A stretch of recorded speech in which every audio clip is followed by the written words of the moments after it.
The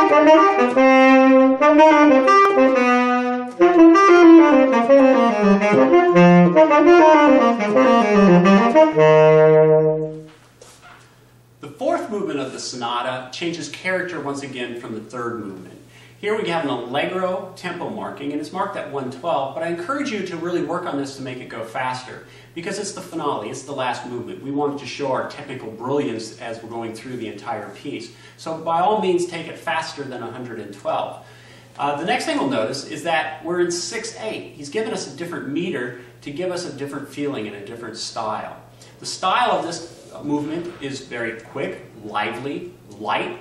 Not necessarily brilliant. We don't have a lot of fast technical fingering runs, but there are some technical things that you'll have to be aware of. But you should keep it light and always moving, which also means that our vibrato should basically be very fast and light to portray that character. Notice again that there are two sections to this movement, just like the other movements, and you get the return of the first melody back at the end of the second section. Now, I also encourage you, because we have a faster tempo here, as I mentioned earlier, to go ahead and take the repeats for this movement, even if you're performing the entire piece, because it really does make more sense to do that. It goes by so quickly that the listener is going to want to hear both sections of the movement repeated.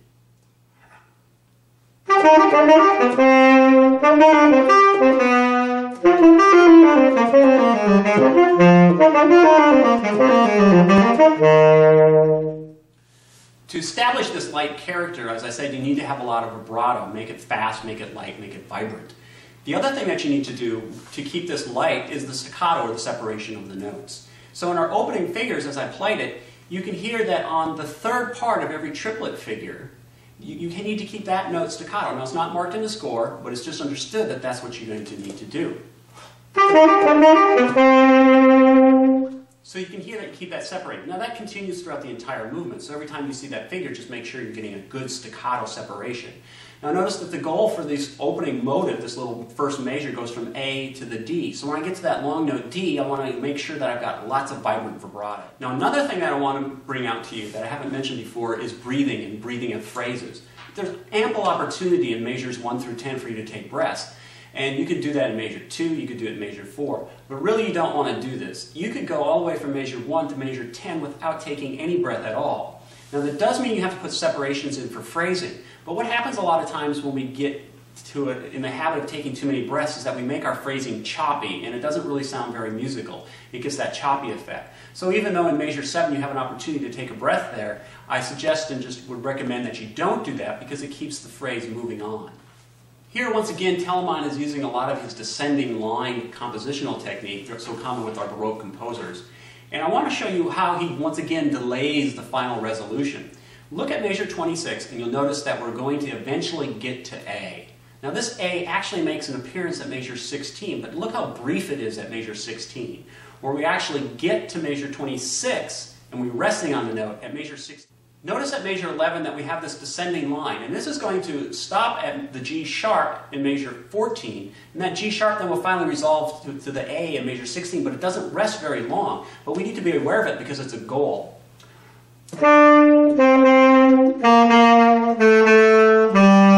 Small delay here for the C sharp. Get a scaling here. And then another little insertion of some note. And so it ends right there. Now we could end it right at that spot. Take a listen.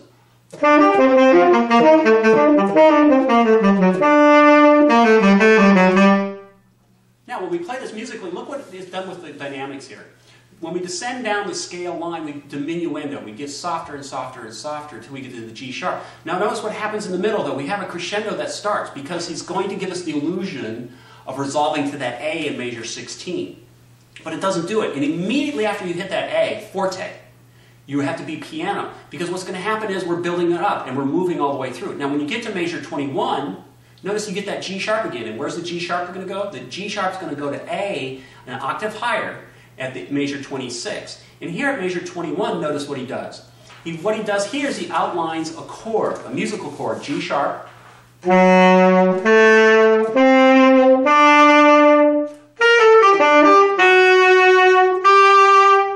It's an E major chord. And he brings you all the way through this, once again crescendoing, generating excitement, leading you all the way back to the A. 14, listen to how we generate the excitement going into the A, but as soon as we hit the A, we change the dynamic level to soft and regenerate more excitement.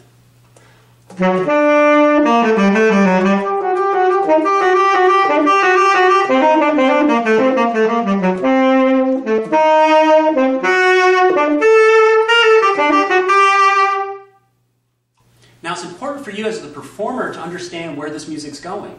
The whole opening section is really only in two little small sections, measures 1 through 10, and then measure 11 to measure 26.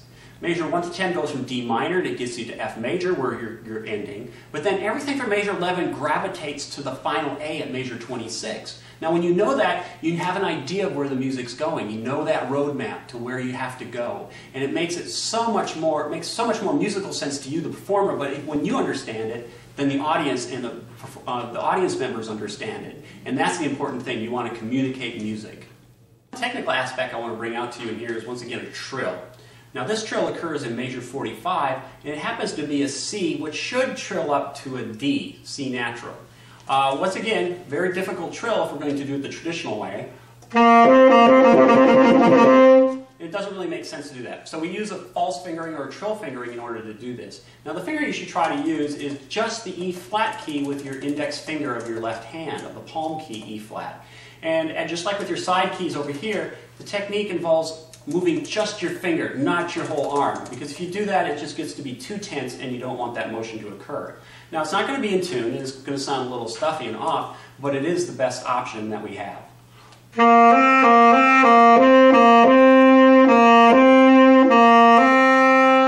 Now you can also experiment with the other keys and see if they work a little bit better if they're in tune. But here's C to the palm key D.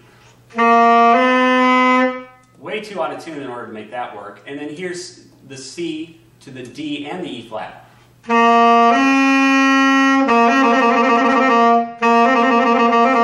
You can see after listening to them that really the only choice that we have, or the best choice of the three, is to go C to the palm key E flat.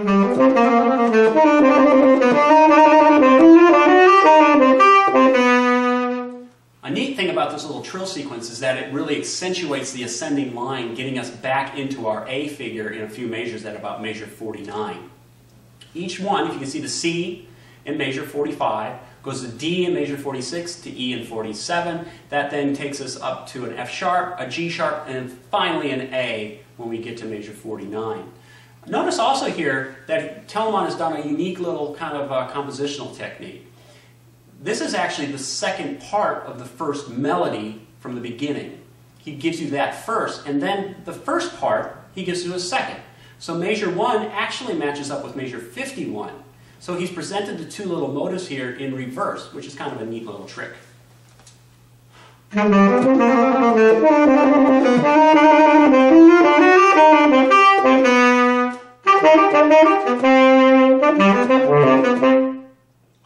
He doesn't make the phrase any longer. It's still exactly the same amount of time, but he changes those two little things around. And you as a performer need to be aware of that ascending line, increase the intensity of the trill and the dynamic level so that you're leading up to that A.